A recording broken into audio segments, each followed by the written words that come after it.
Hello and welcome to week 3 of Communication Conflict Resolution. As you know, I am your instructor, Mike Betker. That's my contact information there. And obviously, you guys now know email is a pretty good way to get a hold of me and talk to me. I also have office hours Monday, Wednesday from 2 to 4:30. Would love to see you guys in person if you need to. I'm always there, so let me know. Let's press on here. So as we always we'll start out with this things to make and do chart here for week 3. And a lot going on this week. So obviously if you're watching this video, you're off to a good start. So you'll want to watch this video first, which will take you through a few things. We're going to kind of we're going to discuss more about groupthink. We're going to talk about the difference between dialogic and active listening. And then we're going to get into the second half of chapter 2, which is about discerning your conflict style or conflict styles in general. We'll talk about those. Here are some of the things that are due this week. So we got a lot going on. That's why I want to get this out to you guys on Friday, so you have a good 9 or 10 days to react to the content before you have a lot of things due. So everything's due, obviously, for the most part, with the exception of the post, your conflict style post, which is due this coming Thursday, February 7th. So you got the post on Thursday. You got a reading quiz it's due by the 10th on Sunday at 11:59. You also have a test, our first test on Chapter 1, Chapter 2, second half, the handout, and information regarding groupthink. We also have a thought piece due. So this is a pretty heavy-hitting week. I would say most weeks are not going to be this busy. Just how it shook out this week. But that's what's going on this week in a nutshell. Let me know if you have any questions, and we're going to press forward here. A couple things I want to talk about before we get going here. The recap of the course so far. Have received some good feedback from you guys on a lot of things, and I appreciate that candid sort of communication, obviously largely through email, but I really enjoyed reading your first posts and very encouraged by the amount of sharing you guys are willing to do here. So I love that interaction, and I love, obviously, when people respond to posts as well. So I have read everybody's posts, and we'll continue to do that. And obviously we'll be engaged in some of these going forward here as well. But loved what you guys did, so keep up the good work. Generally, I thought collectively you guys did a really nice job with that first post.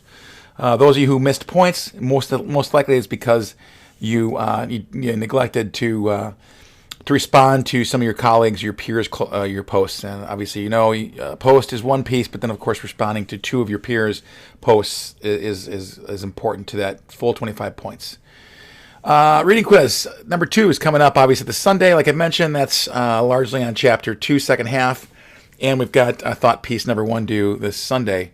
My goal is to get a new video out every Friday, so you have some time to react to those. So there were some questions around that, what the plan is for this course.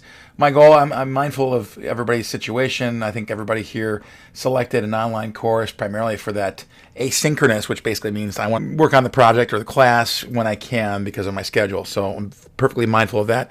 That's kind of why I set it up, so that we have, the discussion posts on Thursdays, which I think helps you set you up for success with some of the other projects later in the week.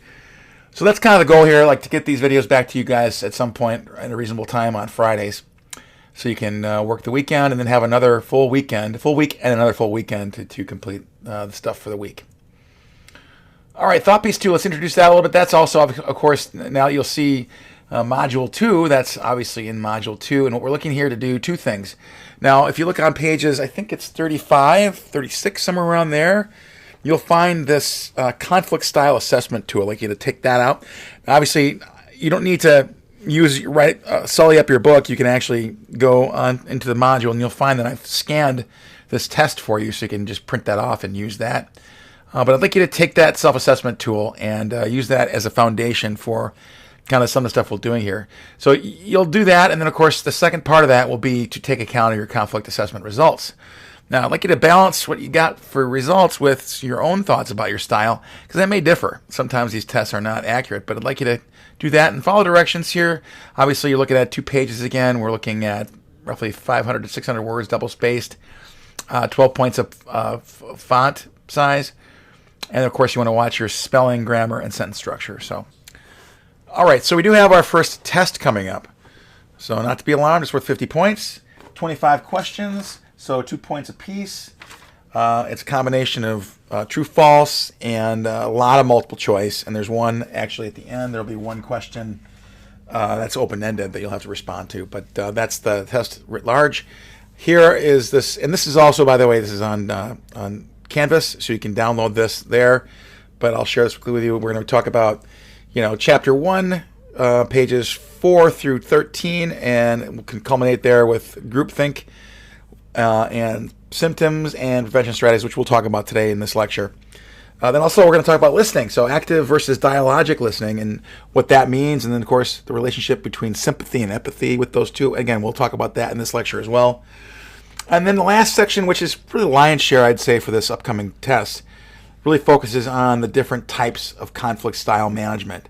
So you got avoiding, accommodating, competing, compromising, and collaborating. They're the 5 big ones there. And we'll discuss that. We'll break that down from the chapter. So that's kind of it in a nutshell, and that's that first test, and this is your first test study guide.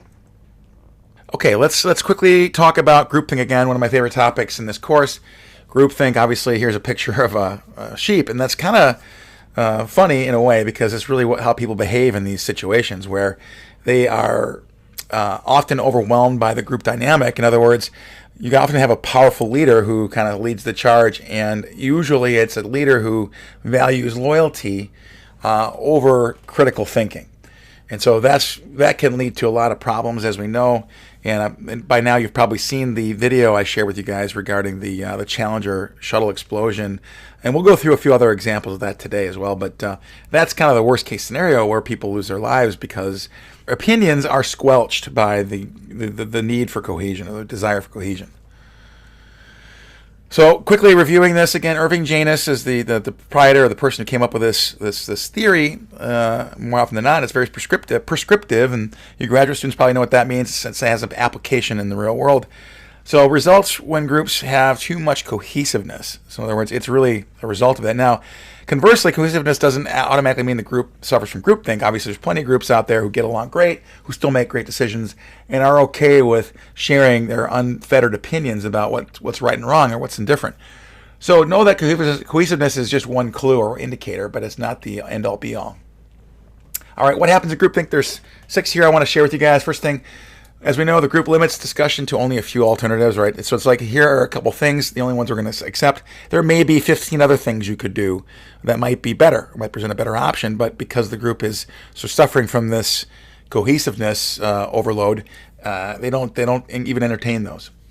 The number 2, the first idea selected is never re-examined for flaws. So if you get that great idea, that first idea, that's why I always advocate for lots of ideas, and you want to have those and debate those vigorously, versus coming up with a great idea first and then not even thinking about it anymore, because you'll leave things out that may be a shame. 3, minority opinions are quickly dismissed and never re-examined. Right. So if you're the minority person in a party, and you've been dismissed in the past, you're more likely not going to say anything next time around, right? So ultimately, like I said before, these dissenting opinions or the minority opinions are often squelched by the need for cohesion. Number 4, expert opinion is not sought. Again, you don't bring any from the outside. A good example of this, I would say, and this may be political for some of you, but ultimately the idea that global warming is not happening is just a shame when 99.9% of all scientists suggest that it is. In spite of that, we have still some dissension here around that idea, and obviously the expert opinions are being ignored. So that's one example of many, I would say. Number 5, information gathering is highly selective. So again, you have this filter placed upon the group that says, all right, these are the only things we believe in, and everything else is going to be filtered out. So you're just not allowing anybody to be exposed to any alternative messages. Last but not least, of course, and we know this to be the case, if you got a plan and suddenly everything goes sideways, which can happen, they're caught with their pants down because they don't have any other contingency plans in place. So that's often the case. That's the result of what happens in groupthink. As we know, we've probably not seen the story, and maybe you lived through it. I did, actually. I lived through this. Groupthink it was in full display with regard to the Challenger explosion, where they decided to skimp on materials, specifically these things called O-rings, which they knew were defective at a certain temperature. And if the temperature dropped to a certain point, these O-rings would fail, and of course that's exactly what happened. It was traumatic, and this is a video here, a clip of a video. Obviously the second in line there is Krista McAuliffe, who is a school teacher. And thousands of students, hundreds of thousands of students across the country were watching as this Challenger went up and quickly exploded. So a horrible situation, awful to watch, and it happened on national news. So really, really one of those moments in life that you remember, like 9/11, that you remember. And if you were too young to remember that, I would tell you, you can watch the video and you'll kind of get a feel for it. Other examples of groupthink, Bay of Pigs, as we know, or maybe you don't know. President Kennedy inherited a situation from Eisenhower's administration, and he basically took for rote what they had said about the Cubans in that whole situation, where they applied stereotypical thinking, and they listened to CIA stuff without questioning it. So they took it in unfettered, and actually it almost caused a nuclear war. We were very close to this massive situation with Russia and Cuba. The bombing of Pearl Harbor, another example of that, where senior officials, in spite of warnings from Washington, D.C. about potential invasions of Japan in Pearl Harbor, they ignored that and were caught completely unaware based on that. So that this feeling of invulnerability, being out there in the middle of nowhere at Pearl Harbor, cost them. The collapse of Swiss Air, more of a business-related example. Swiss Air obviously was an airline once upon a time that was so financially solvent they were called the Flying Bank. So it really started believing their own press and ignored some of the facts about what was going on. And obviously, if you know anything about the airline business, it's cutthroat, and it's hard to make a buck in airlines these days, especially. But that they were kind of caught unawares. And of course, last but not least, the mass resignation of the Major League Umpires Association is one example where members resigned in 1999 in an attempt to gain stronger negotiating position. And they overestimated the resolve of the unity of the members. So in other words, they thought, oh, come on, let's go. We're all going to do this. And of course, people, after a period of time, lost their resolve. And so people miscalculated the strength of the group that way. That's, again, another example of groupthink. All right, 8 symptoms, quickly. Illusion of invulnerability, right? So we know what we're doing. Nothing can go wrong. Everything's hunky-dory. And then, of course, the wool is pulled from their eyes, and they realize that's not the case, right? That's the first one. Second, unquestioned belief in the group's inherent morality, right? We're the good guys. We have the high moral ground, right? And you hear this a lot, more than I care to admit, but especially with regard to religion, if you think about this ones. From a lot of wars are fought around and around religion, and we're the right ones. We're the ones chosen by God and others, right? So that's the other piece. This idea that we can't, our way is the best way and the most moral. Number 3, collective rationalization. The group creates a story to support their decision. So often you get this false narrative that supports kind of the group's kind of go-to-action plan. Number 4, stereotyping people outside the group. So in other words, painting others as evil. It happens all the time in politics and everything else. So anyone outside the group is viewed or couched as wrong or evil. And again, you see a lot of that in politics. Number 5, self-censorship. Members prevent themselves from saying what's on their minds. So if you know cohesion is the most important thing in the group, and if, call attention to someone's bad breath in a group, and that's not something you want to do, or let's say it's the president of the group or the high up of the group, and you tell them that's obviously not going to bode well for you, so you self-censor. Illusion of unanimity. This is where the group wants to appear everyone is in agreement, right? So in other words, yes, yes, yes. Secretly, you're saying no, no, no. And last time I believe we showed a cartoon of that where everybody did not agree, but yet agreed anyway verbally. Direct pressure on dissenters, right? Members are strongly encouraged not to disagree by others. And in some cases, you got mind guards who play that role, right? And if you see the video for the Challenger explosion piece, you had some of that going on. You had some mind guards encouraging other members to kind of make the right decision, quote-unquote right decision, which was the wrong decision. Last but not least, self-appointed mind guards. Mind guards protect the leader from troubling ideas. So there's a filter that really protects the cohesion and the current state of the group. So that's kind of some symptoms of groupthink. So if you see some of these, you'll kind of know. Now, 12 Angry Men is a movie, obviously, and I'm a movie guy, as you now know. I love movies. This is a fantastic movie, obviously black and white, and that's Henry Fonda there, kind of center there next to the pack of smokes. But this obviously is centered around, if you haven't seen the movie, you should. But it centers around the indictment of a young man who committed a murder, and there's 11 guys here who emphatically debate that. Now, Henry Fonda plays the role of the dissenter, the only one in the group who disagrees, or at least thinks there should be debate, some rational debate, which is really how you overcome groupthink, right? So take a look at that clip. That's actually in the module. So how do you prevent it, right? So one way to do it, you can't always just have Henry Fonda in your group, right? But maybe you should play that role of Henry Fonda, right? And always question. So let's talk about some of the things you can do, right? First, you can assign all members as critical evaluators. That's the key. You can say, all right, I as part of this group, I want you to challenge me at every turn, right? Not to be annoying or not to submarine things, but certainly to ask the critical questions so that you don't make mistakes. Number two, leaders need to express thoughts carefully, right? So that's the key. Now, if you're a leader, you obviously hold a lot of power, and people will be reticent to share their honest opinion with you unless you let them know there will be no reprisals for your honest opinion, right? In some cases, that they say that, but they don't mean that. So you got to make sure, as a leader, you got to make sure that they know you're not going to get castigated for your opinion. Number three, break into independent discussion groups. A smart way to do that, right? Let's say you got a leader in the room and there is some concern about whether that person is going to judge you unfairly for your opinion. So breaking into smaller groups and kind of combining forces in a smaller group is an easy way then to present that back so that you share responsibility and bring that message back to the leaders. Number four, discuss group projects with people outside the group.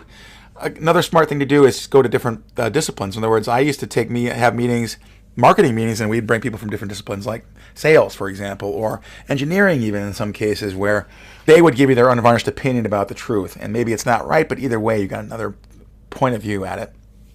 Number five, toward that end, call experts from outside the group. So bringing people in to weigh in. Folks who may know a lot more about a topic than the average person, right? Bringing that in can actually really, really help. Number six, assign a devil's advocate. I've done this before in my meetings. Have somebody just automatically wear the black hat. And when I say black hat, the person who really was always kind of focused on the other side of it. Like, what about this? And what about that? Did you consider this? All those kinds of things, and things that maybe you wouldn't think about normally, particularly if you're in the grips of focused on cohesion. Number seven, hold a second chance meeting before making any final decision. That's smart. Like, sleep on it, right? Take a day or 2 days or a week. And then come back to it again and rehash the final decision before you make that final decision. And last but not least, always have a contingency plan.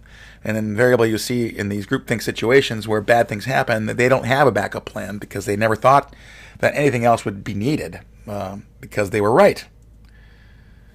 All right, quickly, I just want to share this on the Cuban Missile because I think it's interesting. I like the historical background of this. But Kennedy actually took to heart what happened there. I mean, obviously, we had just narrowly avoided a massive nuclear war with Russia. But Kennedy took a lot of measures to kind of overcome groupthink moving forward.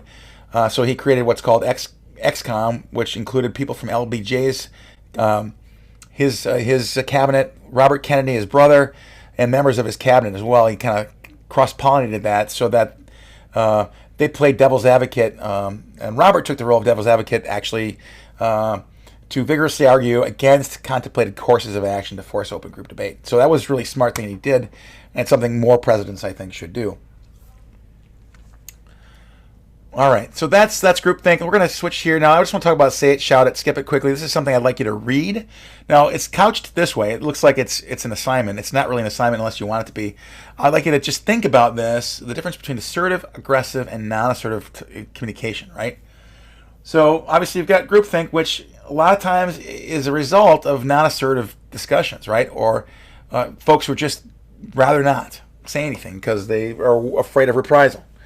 So it's important to be assertive. Now, assertive and aggressive are similar but different. Assertiveness is a type of discussion, as you probably know, that is more mindful of the other, right? In other words, has some empathy involved, but still is focused on results for you and for others. So being assertive, right? Let's read this example here, the example below. And there's some examples, obviously, for each. But, well, okay, Bob, I thought you were supposed to, well, I guess I'll have to stay late and run the report for you tonight, so we'll have it for the meeting tomorrow, right? So that's non-assertive, and that's just somebody taking it, all right? Bob dropped the ball, as we can tell here, but the person's not willing to kind of take him to task on what he should have been doing, versus the assertive version of that, which is, Bob, we assigned action items so that everyone in the team could share the responsibility, and you said you would run the report, and we really need it for tomorrow's meeting. Perhaps you can either run it at lunchtime or stay a little later after work to complete it, right? So this person's taking this person to task in a polite way and offering solutions to get the job done based on what that person said they were going to do. So smart. That's a good example of assertiveness. Now, aggressive, obviously, Bob, you've been doing this type of thing ever since we started this project team. I knew we shouldn't have chosen you to be a part of something so important. I actually requested Tom. He's much more dependable. Look, if you don't have this report on my desk, error-free, and ready for the meeting by 8 a.m. tomorrow morning, you are going to wish you never joined this team or this company. So that's aggressive. And I've heard that plenty of times in my career. I'm sure you guys you've met people who do this kind of thing as well. Over the long haul, that's certainly not a good thing to do unless you are a ruthless dictator of sorts. So I would say the best course of action for the average person would be to go the middle route and be assertive and offer options and be supportive yet firm. Anyway, this will be referenced in our upcoming test, like we discussed. All right, let's talk quickly about active listening versus dialogic listening. So active listening first and foremost. This is great. Anybody can learn how to employ active listening skills, right? So it's really defined as providing both verbal and nonverbal cues that you're engaged in the conversation. That's really what it comes down to. The verbal messages have two components, content and underlying feelings and attitudes, right? That's kind of what drives active listening. And nonverbal stuff is like vocal hesitation, facial expressions, body posture, all that stuff you do with your body. Like, for example, in this case here, this picture, you got the woman who obviously is a doctor, is leaning forward and listening to the patient's concerns, right? That's showing good nonverbal sort of acuity there and showing that that person's engaged with the person talking, right? So it's verbal and nonverbal, right? In another way. But basically it's the same thing, right? So you're basically saying, you're regurgitating almost what that person said so they know you're following along. And that's a simple thing you can do as well. And by extension, I would say another thing you could do is to use the person's name in a statement. And I had a person who I used to work with long ago, a sales guy, who knew this rule. Actually, I don't know, it's not even a rule. It's not on here, but it's a neat thing to use that person's name. So for example, Joe, what you're saying is, or Bob, what you're saying is, if I got it correctly, right? Just use that person's name. It just shows, number one, you know the person's name. Number two, you're engaged in the conversation. So that's active listening. Now, dialogic listening is very similar, but one big key difference with dialogic listening, and we'll talk about that more when we get into this idea of empathy versus sympathy, okay, is dialogic listening is a more joint process than active listening. In dialogic listening, listeners attend to their own views and the other person's views at the same time. Whereas active listening is really more about focusing on empathy, right? Empathy is, in other words, concern for the other person, right? In other words, how are they reacting to my message? And putting yourself in their shoes a little bit almost. So that's kind of the main difference here. So we'll go through this, but I think I wanted you to, if there's one takeaway between active listening and dialogic listening, it's that. Dialogic listening is more based on sympathy, and so I think, okay, I sympathize with you. In other words, I understand, appreciate what you're saying, but I can't really understand because it's not possible to feel what another person might feel. So my personal opinion is that's a lazy way to think about this stuff. Now, dialogic listening certainly has a lot of merit, and it focuses on things like authenticity and inclusion and confirmation and presentness, a spirit of mutual equality, etc., and even a supportive climate. But at the end of the day, it says that it's impossible for us to empathize with another person. Well, I disagree. I think it is it's possible to empathize, and something that's critically important in this day and age, right? So that's the main difference between the two. That dialogic listeners and the knock on people who believe in empathic listening say that it's not possible to be empathic, right? Because you just can't possibly be another person. Okay, so toward that now, how do you apply this stuff, right? How do you apply this to conflict management? So really the end game for us here in this class is if you're interested in doing this kind of work, it's great work, right? You can actually become a professional at doing this. So helping navigate conflict for people, right? Helping them walk through a conflict. And it's big business, right? And obviously communication folks can take this and run with it and make a career out of this. But a couple of things I want to share with you guys that you would do, and we're going to go into this more in module 4, where we break down conflicts and learn how to do that. But a couple things to set the table: controlling the environment and reducing noise. That's the first one, right? If you want to be in a quiet place and a neutral place, right? Now, conversely, if you want to put the screws to somebody, you can do that, and that's called interrogation. That's not what we're after here, right? We're looking for a neutral ground. Being totally present in the moment, obviously, that thing is, right, just being aware. Now, you've seen many kind of lampoonings of people sitting with therapists and going through that where they just check out, right? So you've got to really be engaged and show them some of the things like active listening stuff, right? And empathy really plays a big part, I think, understanding both sides if you're negotiating the middle. Allowing the speaker to speak without interruption, that's a hard one for me. A lot of times my wife will tell me I interrupt way too much. So I'm working on that. And I think a lot of people have that problem. For me, it's like I got to get it out. Otherwise, I might forget it. But that's something I got to work on. And I think a lot of people do. But you got to get really good at not interrupting people if you're going to do this kind of work.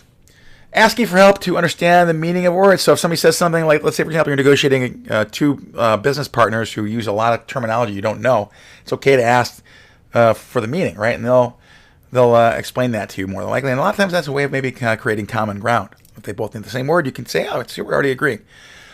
Take notes with the speaker's permission. Obviously, you want to ask for that. And I would say, and by extension, if you're going to record the meeting, which sometimes people do, as a way of taking notes, you want to make sure you get permission for that. And of course, and again, getting back to the clarifying questions here, two things you want to do to be aware of. You don't want to ask questions that are threatening in any way, right? In other words, questions that are not interrogation style. In other words, where were you the night of 9/11? That kind of thing, right? So we're not doing that. We, as much as possible, trying to play our Switzerland. A couple other things here with regard to conflict management, focusing on identifying what the issue is or the problem, the conflict. And again, Module 4 will break that down in more detail, but I want you to understand kind of the basics here. Obviously making frequent summaries of issues and facts again, and that's what you'll do. We're climbing a mountain here, right? So every time you have a chance, you want to summarize where we're at. So people get the feeling we're making progress, and you'll be the one to ultimately set the table for that.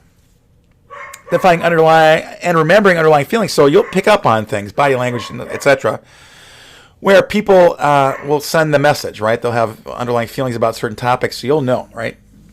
By extension, again, you want to acknowledge the speaker's feelings. And finally, not expressing any opinions or evaluations, right? Again, you are Switzerland. You're trying to be as neutral as possible. Now, it's really hard to be neutral on stuff. You may have an opinion about things, but again, you've really got to be neutral as possible.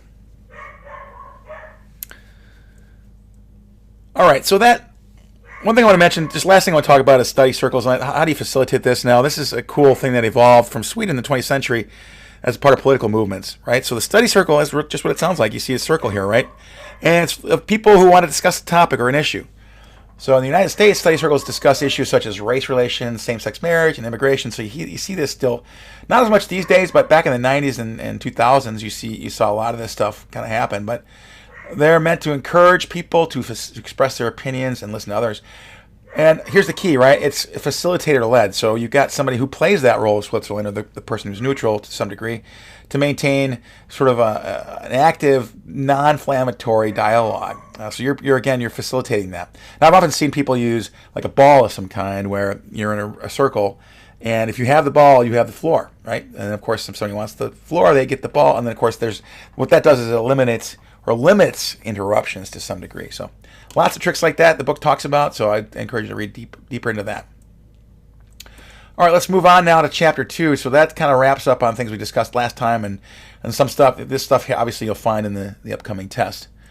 We're going to break down Chapter 2, the second half, pages 35 to 49 now, and really what we're going to talk about is Western styles of conflict versus Eastern styles. In other words, and there was a disconnect, obviously. Look at the book. You talk about Western styles as being the end-all be-all to conflict. Well, obviously they didn't have, they were not the holy grail of conflict resolution, as we find out in the book, and obviously in history. This idea of harmony is really at the core of that. And then we're going to talk lastly about the goals of conflict coaching. All right, first Western style conflict, right? Obviously, baseball is a great example. I think you got a coach, and this is ubiquitous in baseball, but you always have that coach arguing with the umpire over a call, right? So that's typical for our culture, and obviously we are number one, right? USA all the way. Well, that's not the case elsewhere, right? Anyway, so it evolved that way, and we started out early on Deutsch's work with unidimensional view of responses, which is essentially saying, all right, it's either this or it's that. It's either this or it's that, and that's how you measured conflict, right? Well, come to find, it's a lot more diverse than slides. So I guess what I want to share with you now is this idea of a dual concern model, right? Which is really where the Thomas Kilmann conflict mode instrument evolved from, right? So whereas you had unidimensional views of responses, you now have something called dual concern, which involves 5 possible scenarios or styles. And I assume that everybody's got a go-to default style, so I'd like you to do now, as we discuss this, I'd like you to take stock in your own style as we read through this stuff here, right? But this is kind of the one you'll see most often. There's variants of this throughout the book, but this is the one we'll kind of refer to most often, right?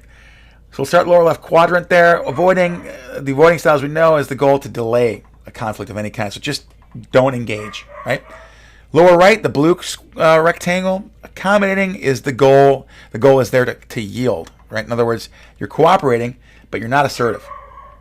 Now the squishy middle, that red part, compromising, is the one most often people fall into because it's easy and it's fair and it's seemingly fair and it results in a solution in most cases. But maybe not. Maybe the solution, because you have to give something up, you have some bad feelings and it fosters future conflict. So compromising is, something we probably all have felt that we've gone through the most often. The goal is to find a middle ground somehow, and where each party has to give something up. Left-hand side is really, I've seen this a lot. My mother was actually very good at this, and she was very competing, and she's softened since, thankfully. But I adopted that and kind of had to unlearn that. But the competing style is what we do here in this country quite often. It's the goal to win at any cost, right? So at the expense of the other. And then, of course, there's collaborating, right? So the good example I use is, let's say you have two parties and one orange, and both parties want that orange. Well, come to find, if you do a little questioning and you ask key questions, you may find one party just wants the rinds because they use the rinds for the orange for cooking. The other party just finds oranges to be juicy and delicious, as I do. And so it's a win-win, right? But you wouldn't have known that had you not asked questions about that. So that's what collaborating is all about. It is the holy grail, frankly. It's not achievable in every case.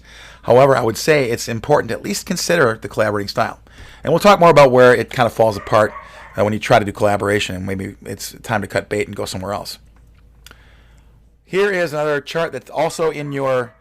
sorry, my dog's barking his head off if you can hear that.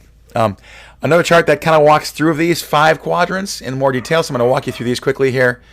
Lower left avoidance. The key there is focus on your own agenda. So it's, low, right? You don't focus on your own agenda very much, and even so, you don't focus on the relationship either. You just choose not to engage at all.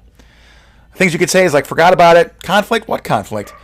Can we talk about this some other time, right? So you're pushing, delaying, and avoiding. Pretty common, right? Now, obviously, we talked about this again, the harmony versus avoiding piece. Now, in Western, non-Western cultures, we know that now as more preservation of harmony, right? Not just avoiding. Harmonizing, right? Another way of saying accommodating, right? And focus on your agenda is low, but focus on the relationships high. So in other words, and I've done some of this myself. I believe in harmony. I like doing that. I feel better when I know other people feel good about the decision made. And you say in this case, I lose, you win, right? Sure, I'm flexible, and you give up something, right? You're harmonizing. You're giving up maybe more in some cases because you can, or it's more important you to preserve that relationship, right? Directing now. This is more in keeping with focusing on your own agenda is high, and of course, focus on the relationship is low. So in other words, it's my way or the highway, right? And you don't really care as much about preserving that relationship, and that happens all the time in this country, and frankly, in businesses, in both politics and business. So we're doing it my way. Let's just get the job done. We'll worry about the relationship later, that kind of thing. So really not a lot of empathy going on there. Of course, in the squishy middle here, we got compromising, and we talked about, right, everything's medium, right? Everything's lukewarm. So focus on the agenda as medium, focus on the relationship as medium. I win some and you win some, right? So it's one part for each. I'll meet you halfway. Let's make a deal, or 2 examples, what you might say there. And last but not least, cooperating, which again is the win-win approach. Focus on the agendas high and focus on the relationships high. So again, you're trying to find that one key thing, that kind of one key approach. And a lot of times there are that approach, but not always, right? So it's win-win. Some examples, my preferences, and please tell me yours. If we each explain what we want and keep talking, we can find a way for us both. That's cooperating, okay? Now, let's talk about some challenges of collaboration. And obviously, it's the holy grail, like I've mentioned, right? But it's not always easy to achieve that. And here's some things the book talks about. Requires inventiveness and intelligence. So that's one thing. That's what I love about this profession. If you were to get into this, you do have to be kind of savvy and smart and kind of creative in achieving these goals. Second point, it does not seem to have the excitement of competing. As we know, competing is fun. That's, watching the Super Bowl, for example, we know there's going to be two teams playing and it's going to be a fun, exciting match. But somebody's got to win, right? At the expense of the other. Parties have to want to collaborate. That's the other thing. And we'll talk more about that too. Not always do people want to collaborate. Let's say, for example, you got somebody who's got high power, a lot of prestige, and another person who doesn't.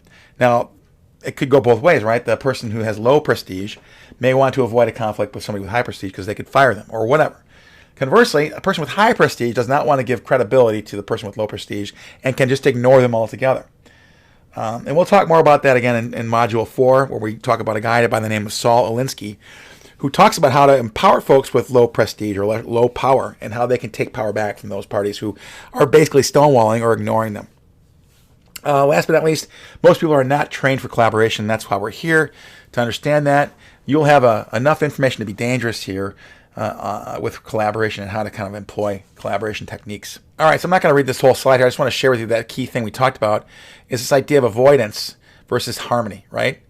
So this kind of evolved through the research, and it kind of changed things. But harmony, obviously, in the non-Western countries, is more a way to preserve the relationship, right? Versus just avoidance, simple avoidance. So that really kind of spawned some things, and Leung proposed 2 harmony motives to help address this discrepancy. So first one was, this idea of disintegration avoidance. In other words, you don't want to strain or weaken or eventually dissolve a relationship. So you're doing these things as a way of being passive, but yet trying to avoid disintegration of the relationship. And that's so preventing the negative, and of course harmony enhancement is the other side of it. Presuming that it's you wanting to strengthen the relationship, right? And that's kind of what it's seen as well. So either way, you can look at it both ways, and that's kind of how Leung kind of solved the problem. Now, there's more detail on that. I would say I encourage you to read that in the book, but you're not going to have that much detail, wink, wink, nudge, nudge, on the final exam. So, but just be familiar with that piece there. Now, this is a handout, obviously, in your book as well. I'm not going to read through this. I'd like you to just take stock in this and read these when you get a chance and find out which one of these is yours, right? So it's a quick way to figure out which style is your go-to style, your default. Now, you might employ different ones for different people, right, or different situations. For example, your family, you may be more assertive, but maybe at work, you're a little more avoidant for conflict. But either way, I'd like you to take stock in this and just get a feel for your own style. Here's some examples of each of those. Again, you could read this through. I'd like you to at least understand kind of when it's good to use these, because each one has a different one here. Of course, there's pitfalls for each as well. For example, let's look at the collaboration piece, right? In some cases, potential pitfalls for collaboration could be that you'll waste your time on something that's just really not important to collaborate on, right? So maybe sometimes you just got to make a decision and go with it versus really getting to the weeds with somebody on something to arrive at some solution. So it's one example of many, right? Just know that each of these styles has their perfect use situations and also potential pitfalls. All right, last slide here. We're going to talk about conflict coaching, which again is something you'll do, and it evolved in the 90s here in this country in a big way as a way of helping people manage disputes within corporate culture. So it happens interpersonally and also happens with company to company, right? So either way, it became very popular because there's a lot of that going on, right? And the goal was to, frankly, avoid bringing something to court because the courts were strained in a lot of cases. Good example of that, I'm just quickly going to tell you, my wife and I had a situation where, this is when we were young parents, new parents, we just got married, had a child, sent our kid to daycare, and that ultimately led to our kid being shaken by a care provider there. So long story short, it ended up we got accused of that, so because they didn't own up to it immediately, and we went to a court situation and then ultimately resolved in our favor, but it took a long time. And at the end of that, we had to meet with a negotiator, somebody who does this for a living, and that person neutrally helped us arrive at a solution that was amicable for both parties. But essentially it was us versus the daycare agency where she worked. So I thought that was a personal story. It was interesting, my first real experience with conflict theory and how it gets applied to these situations. So the main goal was to keep our court and many others out of the courts.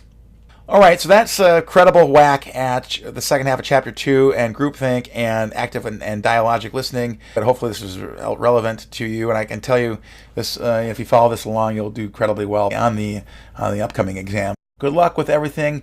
Thanks for listening, and we'll catch you next week with another installment of Communication Conflict Resolution.